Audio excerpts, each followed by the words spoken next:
I want to share a story that is really on this self-compassion is a big part of the lesson here.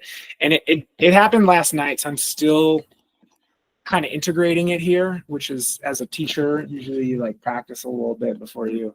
There's great lessons in here that I want to share, but if I'm a little superfluous, I'm a human being. I'm figuring my shit out too.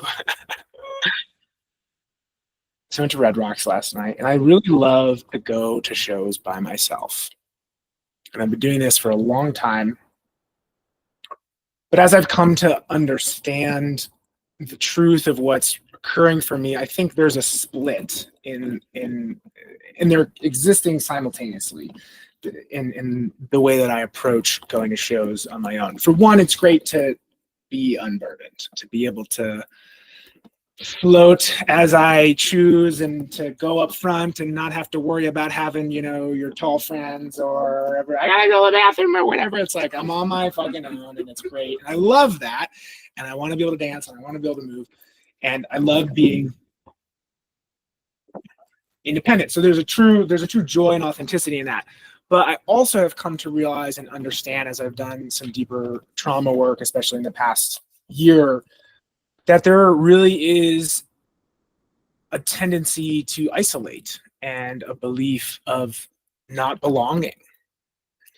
And both of these can kind of get in conflict when I'm at shows. And I have come to understand over time the tension and the suffering that's kind of happening in the background when you're in a big public space. And so I was at Red Rocks last night, and it was a show that I was really excited to be at, and I'm feeling if anybody knows my story, I've had a lot of chronic injuries. I've had insomnia over the past year. I'm coming out of a really challenging relationship that brought up a lot of trauma. But last Red Rock season was like an identity crisis. I started getting tinnitus. I couldn't hear without being in pain. I was exhausted because I wouldn't sleep the night before. And so I'd go to these shows, my favorite shows, and this is my shit.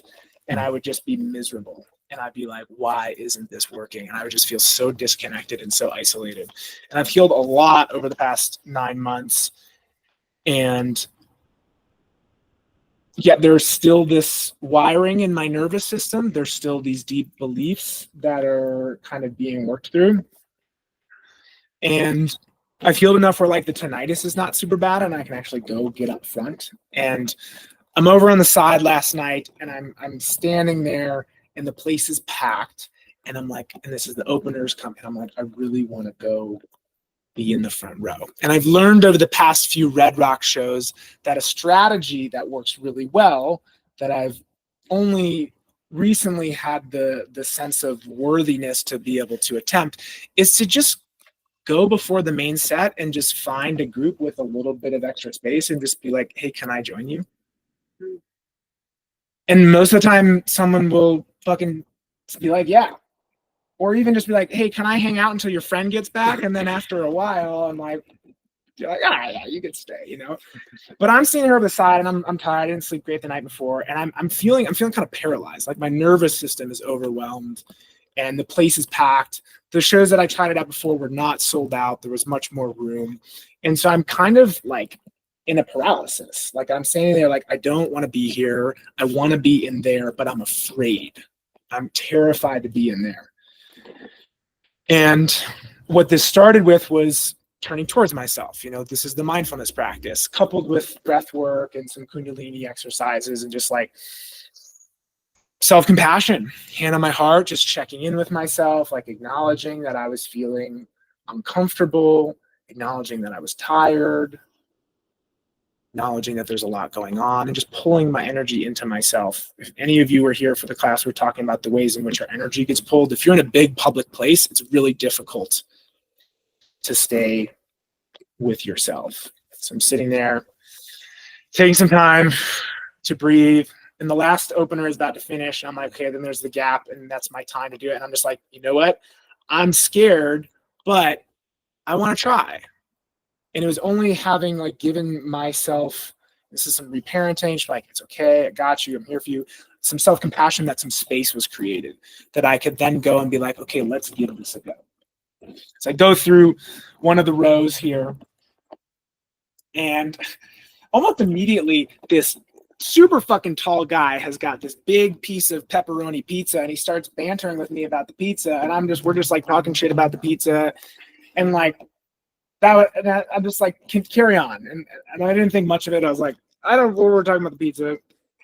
It was very goofy, and I carried on, and it was packed. It was a sold out show, and you have respect for the fact that people have been there all day. They've come with their crews, and so there's the part of me that's like, I don't want to interrupt. Like, I don't want to take up space. Like, these people own these spots, and this is, you can start to see where the conflict with a sense of belonging may start to get triggered. And I see a group, and I'm like, hey, do you guys mind if I? They're like, yeah, we have friends coming back. I'm like, okay, no problem. 0 for 1. Go to the next group. Do you mind if? Sorry, we have friends coming. 0 for 2. It's okay. Respectfully asking, but also accepting the no is a part of what feels like integrity for me, rather than just like pushing my way in or something. And eventually I realized, like, I should go back to the pizza guy because he was super friendly. And so I go back to the pizza crew. I'm like, hey, can I join you guys? Like, it's just me. And they're like, yeah, why not? Immediately friends. And at the beginning I could feel myself, and I was being intentional about, hey, I don't want to take up your space. Like, y'all have flown here from Indiana and Reno to be here. You've been here all day. Like, I want to share the space, and also thank you for sharing it with me. Like, there was a genuine gratitude, but I also could feel myself kind of loosening up to allow myself to be welcomed. And they were very welcoming, and we hit it off, and we had a fucking blast. The 4 of us danced our ass off. And by the end of the show, we were hugging each other. I mean, I went to the bathroom one time, and the tall guy was like, I was so scared that you left. Like, we were just, the love was real. And by the end of the show, we parted ways. And I had this beautiful experience, and it really helped me connect with the realization of belonging that we all really are worthy of, and is just a part of our true nature as beings, but also just as our interconnectedness as human beings. And I think looking from afar at that crowd, I'm looking through the lens of unworthiness, which is, if you listen to Tara Brach, who writes of radical self-acceptance, she talks about the trance of unworthiness. So much of this mindfulness work is about turning towards ourselves, not just attentively, but with heart, with the compassion to recognize the ways in which we are entranced into a sense of unworthiness, a trance into a sense of disconnection. Oh, I don't belong, or I'm not worthy, I'm not good enough. And our culture, I'm not the someone's doing it on purpose, but it's definitely seeped into the way that we look at things with a competitive lens. And I think when I was there, stuck both in my own dysregulation, and I could give myself enough compassion to relax and see that if we look at things through a sense of competition of like, there's not enough space here for everybody, and if I get here first, and fuck you, this is my spot, then there's not enough room for all of us. And what I realized is that stepping into this way of relating where it's like, no, actually, we're all here together. We can share. I can share. People can share with me. There's a really beautiful opening that occurred and does occur. And I'm really grateful for this experience as a training for me, a continual training through my nervous system, which is having to learn the ways in which we get in our own way, really, because at the end of the day, I want to empower us, not just with the compassion, but with fierce compassion, to know that like you have the choice. You choose whether or not you want to belong or not. And you fucking do. You all belong. You all belong here. You belong with yourselves. And these practices train us or retrain us in the quality of attention that help us connect to our innate kindness, our innate acceptance, our innate compassion. And it's when we are connected with these heart qualities as individuals and with our loved ones that belonging is not even a fucking question. It's just, we belong.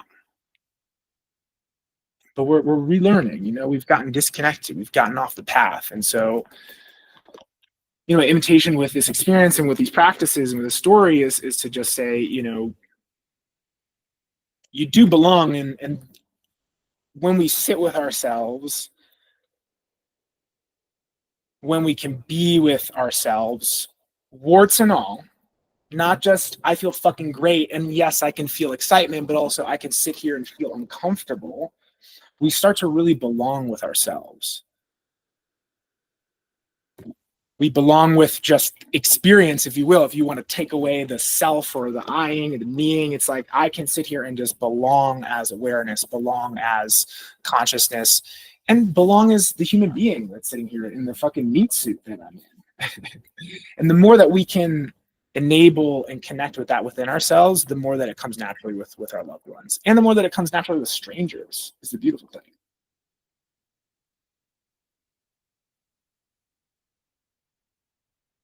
So I invite you as we continue to sit tonight, I'm going to bring in some more of this energy of kindness. You know, it's not just how we pay, it's not just paying attention, but it's how we pay attention. Can I pay attention to this fucking ache in my knee with kindness, with compassion? This is hard. It's hard to be a human being. It's so hard to be a human being. It's also beautiful.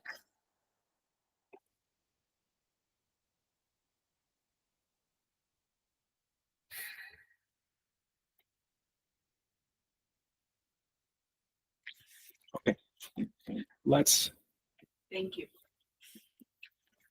Yeah.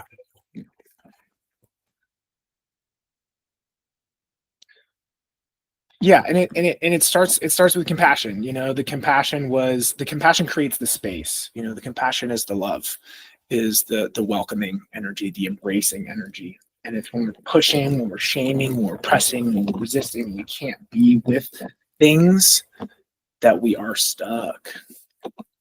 And so this whole beautiful experience only happened because I was able to sit with what was and be gentle with myself. So please be gentle with yourselves. Please be gentle with yourselves as you battle with the sense of whether or not you belong, battle with the sense of whether or not you are good enough. And though maybe logically we can understand our inherent worthiness, I also have such compassion for the humanity of the experience of cutting through that and how nonlinear and difficult of a journey that can be. So be very gentle with yourself wherever you're at, however free you want to be. Know that know that you are a masterpiece and a work in progress at the same time. You're always a masterpiece and a work in progress. So as you're working through it, be really gentle with yourself, be gentle with the process, and know that you are enough, know that you belong. And hopefully experiences like this help you feel connected to that.